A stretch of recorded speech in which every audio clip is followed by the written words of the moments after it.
નમસ્તે મિત્રો, ધર્મ મનીષ પંડ્યા ઓફિશિયલ ચેનલ પર હું મનીષ પંડ્યા આપ સૌનું સ્વાગત કરું છું.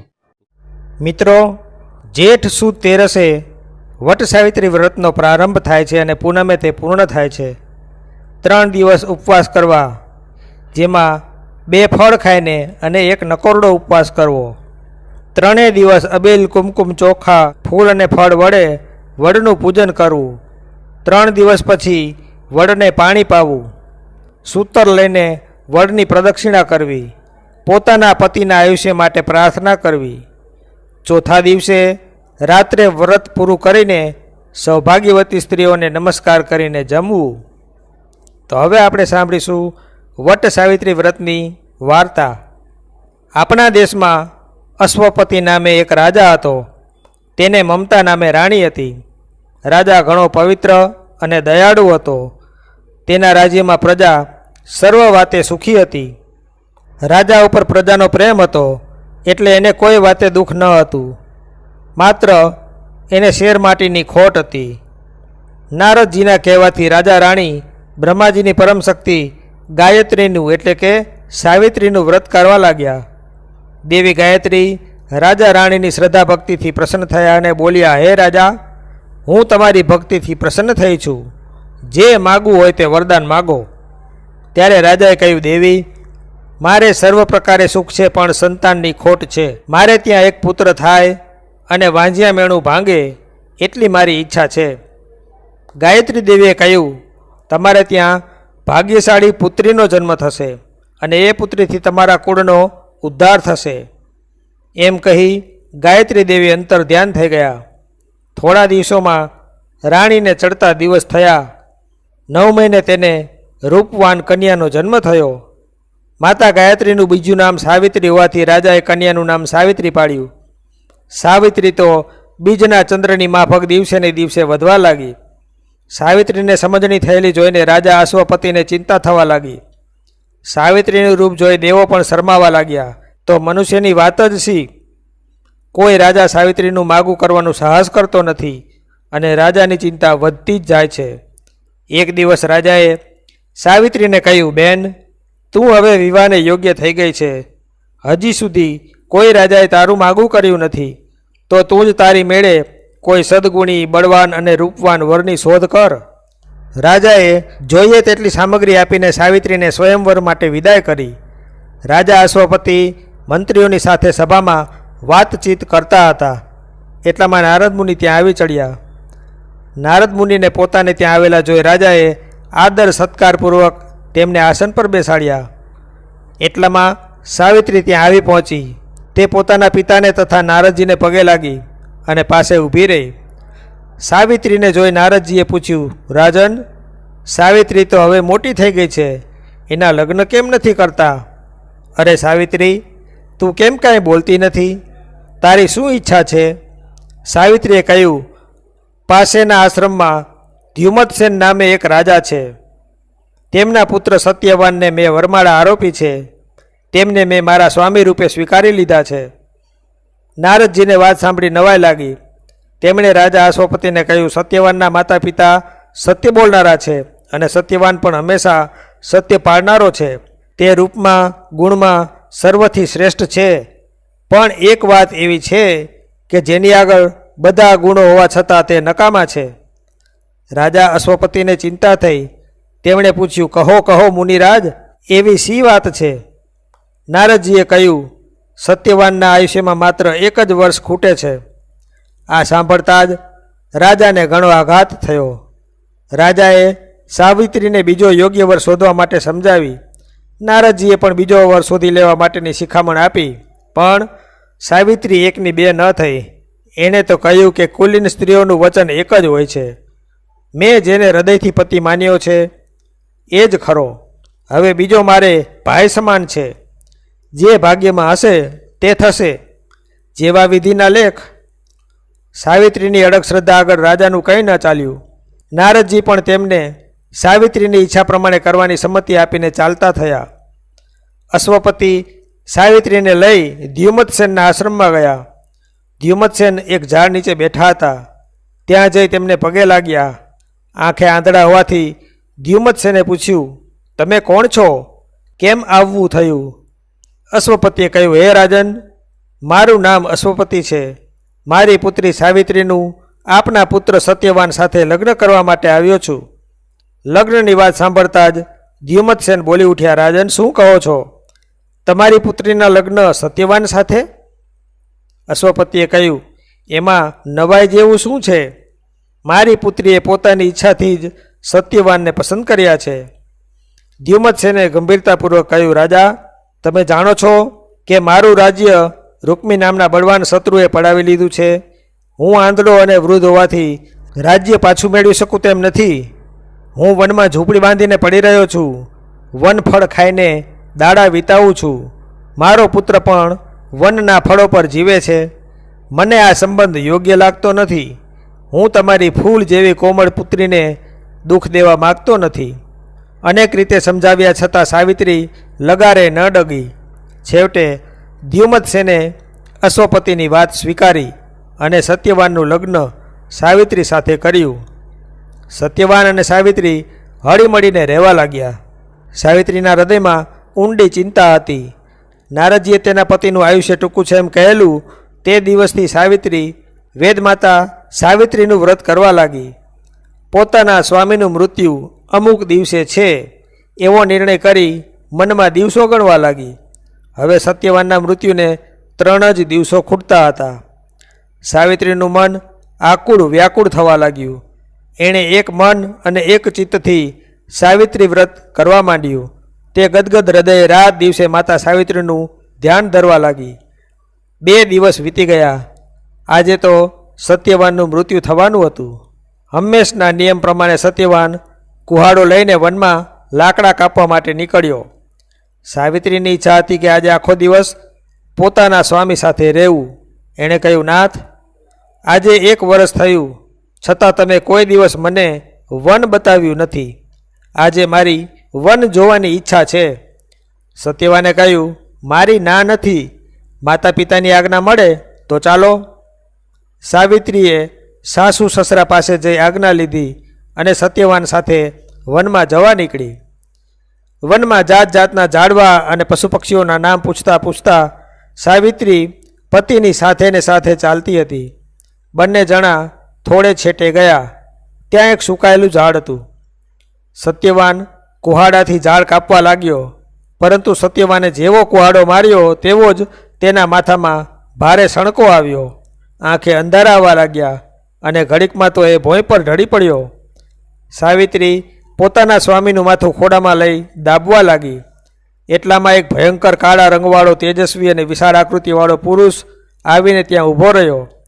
આવી ભયંકર આકૃતિ જોઈને સાવિત્રી લેશમાત્ર પણ ડરી નહીં. સાવિત્રીએ પૂછ્યું, તમે કોણ છો અને અહીં કેમ ઊભા છો?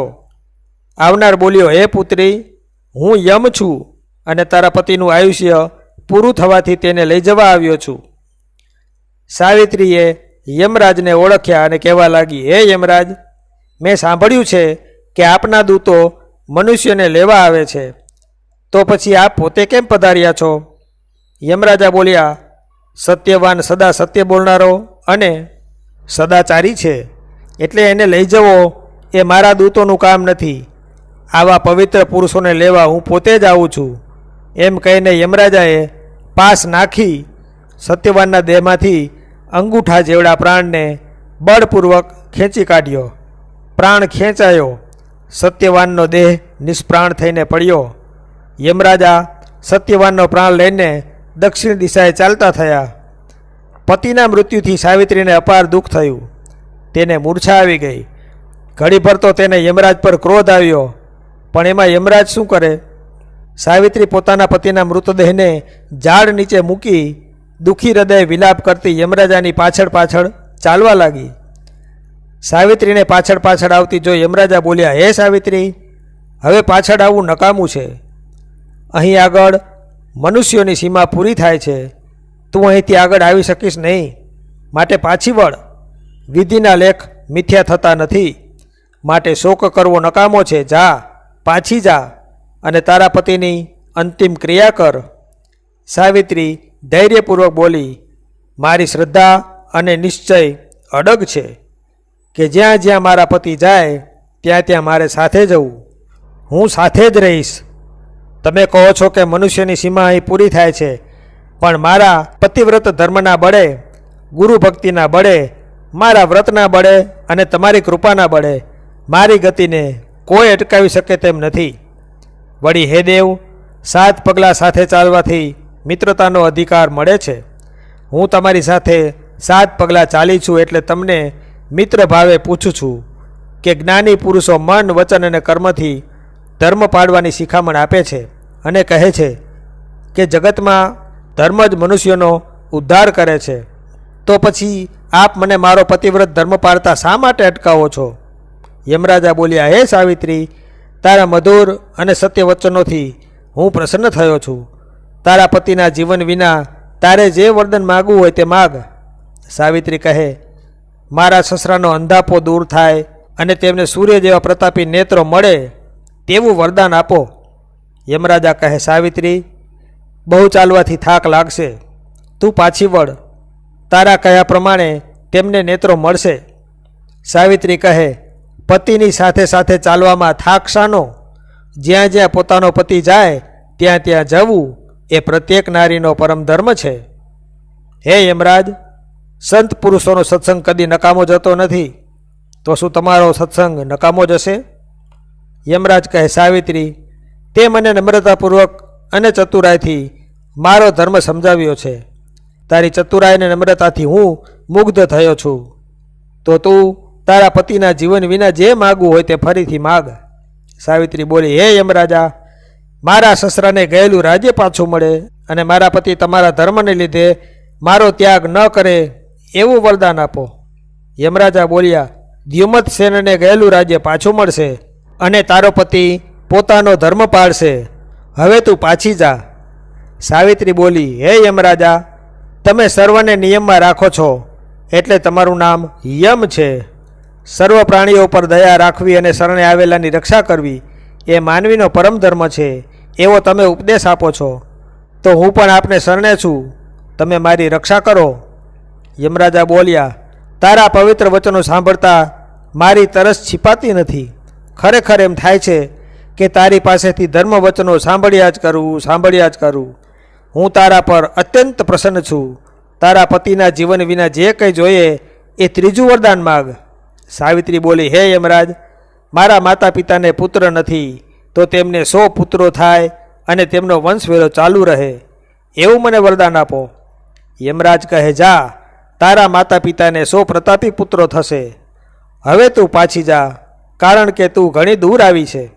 સાવિત્રી બોલી, હે યમરાજા, મારા પતિ અને આપ જેવા સત્પુરુષો પાસે હોવાથી મને દૂર લાગતું નથી. સત્પુરુષોના હૃદય પવિત્ર હોવાથી બધા જ માણસો સંતોનો વિશ્વાસ કરે છે.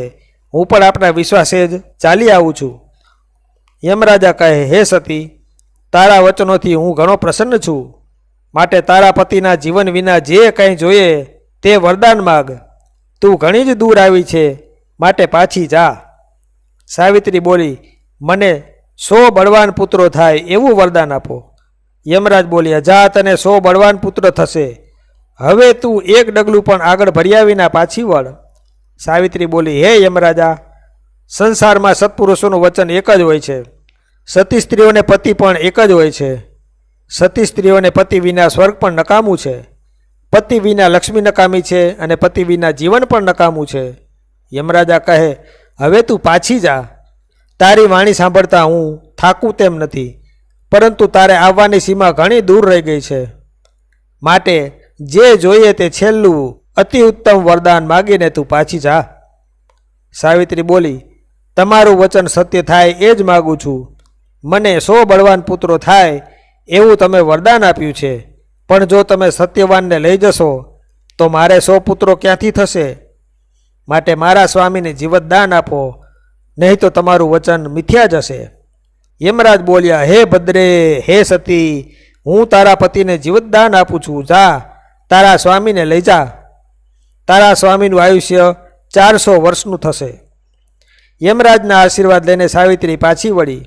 જે વડના વૃક્ષ નીચે પોતાના સ્વામીનો દેહ હતો ત્યાં તે આવી. સત્યવાનનું માથું તેણે ખોળામાં લીધું. થોડીક જ વારમાં સત્યવાન જાગી ઉઠ્યો, આળસ મરડીને બેઠો થયો. તે જોઈ સાવિત્રીનું હૃદય આનંદથી ડોલી ઉઠ્યું. સત્યવાને કહ્યું, હે પ્રિય, આજ તો મને એક સરસ સ્વપ્ન આવ્યું. તેમાં મેં તારો અને યમરાજનો સંવાદ જોયો. સાવિત્રીએ બધી વાત કહી સંભળાવી અને કહ્યું કે સ્વામી, તમારું એ સ્વપ્ન સાચું હતું. અહીં સત્યવાનના પિતાએ દોડાદોડ કરી મૂકી. તેઓ વિચાર કરવા લાગ્યા કે હજી સત્યવાન અને સાવિત્રી ઘેર કેમ ન આવ્યા. એમણે આશ્રમની ચારે દિશાએ ખોડાખોડ કરી મૂકી, પણ આ શું? અચાનક તેમના અંધનેત્રો ઉડી ગયા. તેઓ દેખતા થઈ ગયા. તેમના આશ્ચર્યનો પાર રહ્યો નહીં. આંખો મળ્યા પછી તો તેમને પુત્ર અને પુત્રવધૂને જોવાની આતુરતા વધી ગઈ.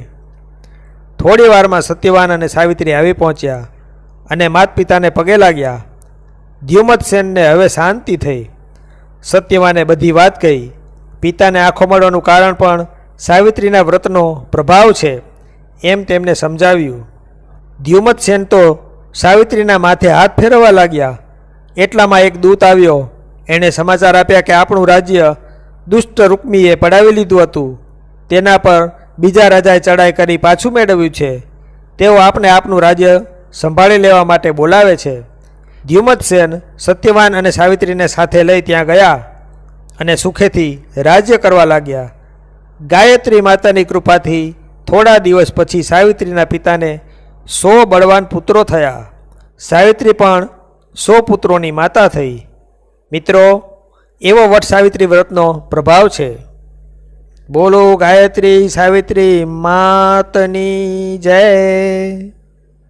તો મિત્રો, જો આપને આવા વિડીયો પસંદ હોય, આપને આવી ધાર્મિક વાર્તાઓ પ્રસંગો સાંભળવા ગમતા હોય તો આ ચેનલને લાઇક, શેર અને સબસ્ક્રાઈબ કરજો. ધન્યવાદ.